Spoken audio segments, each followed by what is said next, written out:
Principio cero de la termodinámica. Si se coloca en contacto un objeto frío con un objeto caliente, ambos evolucionan hasta que sus temperaturas se hacen iguales. Esta temperatura se le conoce con el nombre de equilibrio térmico. Es decir, cuando los dos objetos alcanzan la misma temperatura, se puede decir que se ha alcanzado el equilibrio térmico. El objeto caliente cede calor al objeto frío y desciende su temperatura, mientras que el objeto frío gana el calor que el objeto caliente ha perdido, por lo tanto su temperatura sube. El calor ganado es igual al calor perdido y podemos expresarlo matemáticamente de la siguiente forma. Para una mejor comprensión vamos a hacer el siguiente ejercicio. Un pedazo de bronce de 3 kilogramos que se encuentra a 250 grados centígrados se sumerge en 10 kilogramos de agua a 25 grados Celsius.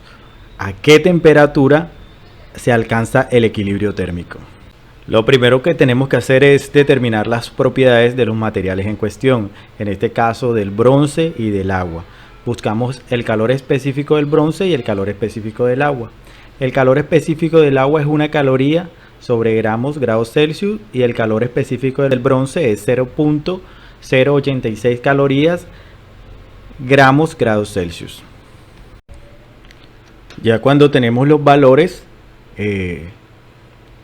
utilizamos la fórmula para determinar el calor cuando sea un cambio de temperatura, teniendo en cuenta que el calor ganado va a ser igual a menos el calor perdido. Por lo tanto, escribimos Q ganado igual a menos Q perdido. Y el Q ganado, o sea, buscamos cuál es el elemento que gana el calor. En este caso sería el agua, porque su temperatura aumenta, entonces él va a ganar calor. Entonces nos quedaría masa del agua por el calor específico del agua por la temperatura final menos la temperatura inicial. Colocamos temperatura final sin ninguna letra porque va a ser igual tanto para el agua como para el bronce. La temperatura inicial sí va a ser característica del agua. Y eso va a ser igual a menos la masa del bronce por el calor específico del bronce por la temperatura final menos la temperatura inicial del bronce. La temperatura final no le colocamos ninguna letra porque es igual para los dos elementos. Distribuimos esto, nos quedaría masa del agua por el calor específico del agua por la temperatura final menos la masa del agua por el calor específico del agua por la temperatura inicial del agua. Esto a su vez va a ser igual a menos la masa del bronce por el calor específico del bronce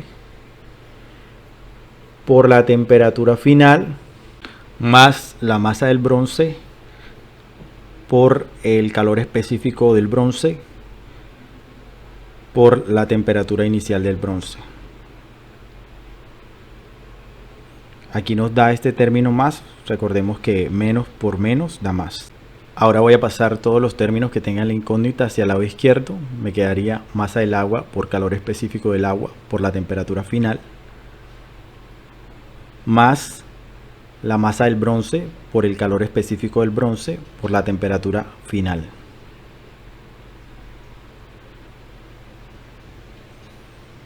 Esto va a ser igual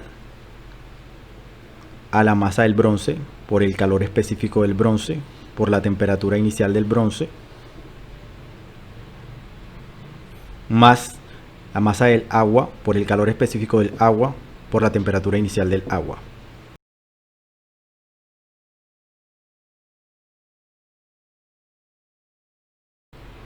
Ahora se saca como factor común la temperatura final y nos queda que la temperatura final multiplicado por la masa del agua por el calor específico del agua más la masa del bronce por el calor específico del bronce va a ser igual. Del otro lado queda exactamente igual. Ahora simplemente despejamos la temperatura final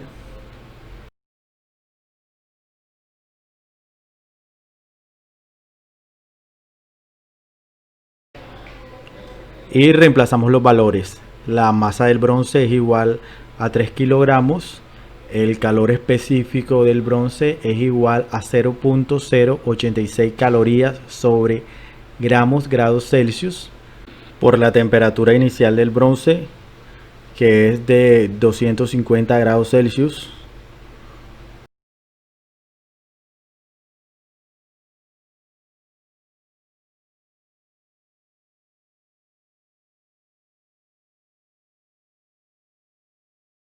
Más la masa del agua, que es igual a 10 kilogramos, por el calor específico del agua, que es una caloría sobre gramos grados Celsius, por la temperatura del agua, que en este caso es de 25 grados. Esto dividido entre la masa del agua, que es de 10 kilogramos, multiplicado por el calor específico del agua, que es de 1 caloría sobre gramos grados Celsius, más la masa del bronce, que es de 3 kilogramos, multiplicado por 0.086 calorías gramos grados Celsius. Cabe destacar que aquí yo puedo utilizar la unidad kilogramo en la masa, porque ella se me va a cancelar. Arriba me va a quedar kilogramos por calorías sobre gramos grados Celsius por grados Celsius, y abajo me va a quedar kilogramos por caloría gramo grados Celsius. Entonces las unidades de la masa, que es el kilogramo, se cancelan. Las unidades del calor específico, que es calorías sobre gramos grados Celsius, se cancelan, y me queda simplemente los grados Celsius, que son las unidades de la temperatura final. Y el resultado de esto es 30.6 grados Celsius, la temperatura donde se alcanza el equilibrio térmico. Eso es todo, nos vemos en el próximo video.